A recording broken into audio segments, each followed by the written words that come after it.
तो क्या मौत का कोई इलाज है? ये एक ऐसा सवाल है जो शायद हम सबने कभी ना कभी सोचा ही होगा। आज हम एक कहानी देखने वाले हैं। एक ऐसी कहानी जो इस सवाल का जवाब देती है, पर शायद वैसे नहीं जैसे हम उम्मीद करते हैं। ये कहानी है गीसा गौतमी की, एक माँ जिसका सब कुछ उसका बेटा था और फिर एक दिन अचानक वो बेटा नहीं रहा। सोचिए उसका दुख कितना गहरा होगा, इतना गहरा कि वो ये मानने को ही तैयार नहीं थी कि ऐसा कुछ सच में हुआ है। तो वो क्या करती है? अपने बेटे को गोद में उठाए गली गली भटकती है, हर किसी से पूछती है, कोई दवा है, कोई इलाज है जिससे ये ठीक हो जाए। वो एक ऐसी दुनिया में थी जहां हकीकत दिख ही नहीं रही थी, सिर्फ और सिर्फ दुख था। और जब लग रहा था कि अब कोई उम्मीद नहीं बची, तभी एक भले आदमी ने उसे एक सलाह दी। उसने कहा, एक ही इंसान है जो तुम्हारी मदद कर सकता है, बुद्ध। सिर्फ उनके पास मौत का तोड़ है। तो गीसा गौतमी बुद्ध के पास पहुंचती है। अब बुद्ध ने उसके दुख को देखा। वो जानते थे कि कोई भी उपदेश, कोई भी ज्ञान की बात इस वक्त काम नहीं आएगी, तो उन्होंने कुछ अलग किया। उन्होंने उसे एक रास्ता दिया ताकि वो सच खुद देख सके। काम बड़ा अजीब था। बुद्ध ने कहा, मैं तुम्हारे बेटे को ठीक कर दूंगा, बस मेरे लिए एक मुट्ठी सरसों के बीज ले आओ। आसान लगता है ना? पर इसमें एक शर्त थी, और यही शर्त सब कुछ बदलने वाली थी। अब सोचिए उस माँ के बारे में। उसे तो एक उम्मीद की किरण मिल गई। उसे लगा बस अब सब ठीक हो जाएगा। वो फौरन उस बीज की तलाश में निकल पड़ी, पूरी उम्मीद के साथ। और यहीं से गीसा गौतमी का वो सफ़र शुरू होता है, एक ऐसे बीज को ढूंढने का जो उसे मिलने ही नहीं वाला था। पर ये बात उसे उस वक्त कहाँ पता थी। वो पहले घर का दरवाज़ा खटखटाती है। क्या सरसों का बीज मिलेगा?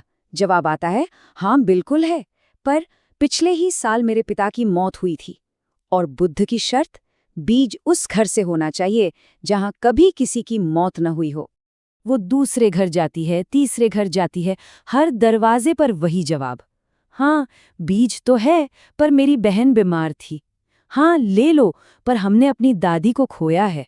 हर दरवाजे के पीछे एक कहानी थी, और हर कहानी में दुख था।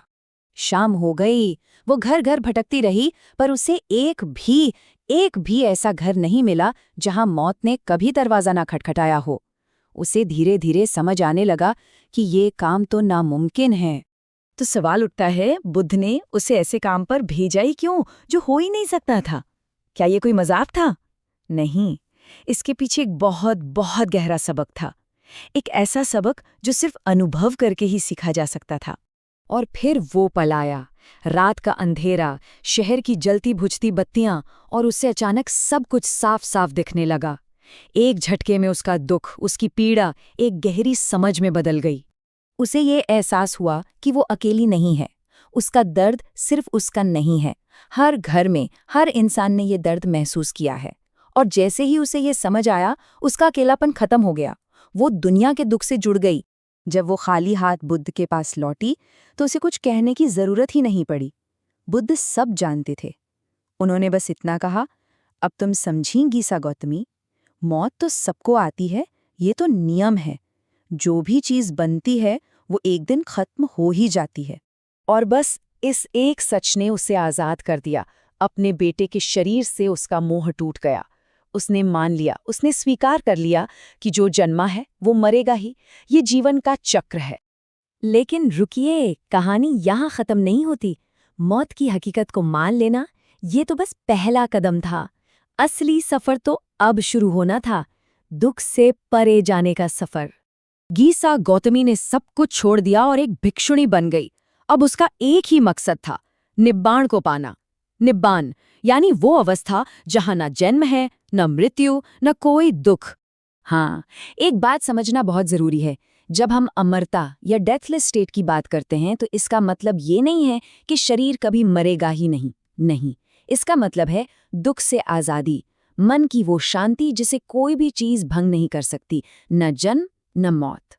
और आखिर में बुद्ध का ये एक वाक्य पूरी कहानी का सार बता देता है।